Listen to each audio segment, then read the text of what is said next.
ಎಲ್ಲರಿಗೂ ನಮಸ್ಕಾರ. ಇವತ್ತು ಶರಣ ಕೋಲಶಾಂತಯ್ಯನವರ ಬಗ್ಗೆ ತಿಳಿಯೋಣ.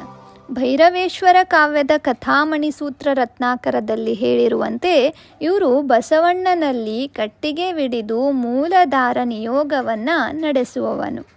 ಇಲ್ಲಿ ಬರುವ ಕಟ್ಟಿಗೆವಿಡಿದು ಎಂಬುದರಿಂದ ಇವರು ಕಟ್ಟಿಗೆ ಅಥವಾ ಕೋಲನ್ನು ಹಿಡಿದು ಕಾಯಕವನ್ನು ನಡೆಸುತ್ತಿದ್ದರು ಅಂತ ಹೇಳಬಹುದು.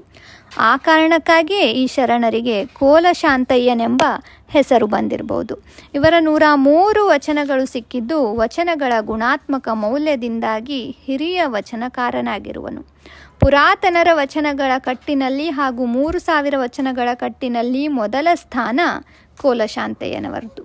ಕೋಲಶಾಂತಯ್ಯನು ಚಿತ್ರದ ಜಂಗಮವನ್ನು ಇರಿದ ಕತೆ ಭೈರವೇಶ್ವರ ಕಾವ್ಯ, ಚನ್ನಬಸವ ಪುರಾಣ, ಭೈರವೇಶ್ವರ ಕಾವ್ಯದ ಕಥಾಮಣಿ ಸೂತ್ರ ರತ್ನಾಕರ ಮೊದಲಾದ ಕೃತಿಗಳಲ್ಲಿ ಬಂದದ. ಈ ಪ್ರಸಂಗ ಹಿಂಗದ. ಬಿಜ್ಜಳರಾಯನ ಕಂಬ ಕಸಿದು ಚಾವಡಿಯನ್ನು ಬಿಚ್ಚಿ ಕಟ್ಟುತ್ತಿದ್ದ ಉಪ್ಪಾರ ಹರಿದಾಸನು ಅದರ ಗೋಡೆಯಲ್ಲಿದ್ದ ಚಿತ್ರದ ಜಂಗಮನನ್ನ ಡೊಳ್ಳು ಹೊಟ್ಟೆವ ಅಂಥೇಳಿ ಹಾರೆಯಿಂದ ಇರಿತಾನ. ಇರಿಯಬೇಡ ಎಂದು ಕೋಲಶಾಂತಯ್ಯ ತಡೆದರೂ ಕೇಳದೆ ತಿವಿಯಲು ಕೆರಳಿದ ಅವನು ಹರಿದಾಸನನ್ನು ಕೊಂದನು. ಬಿಜ್ಜಳ ಇದನ್ನು ಆಕ್ಷೇಪಿಸಿದ.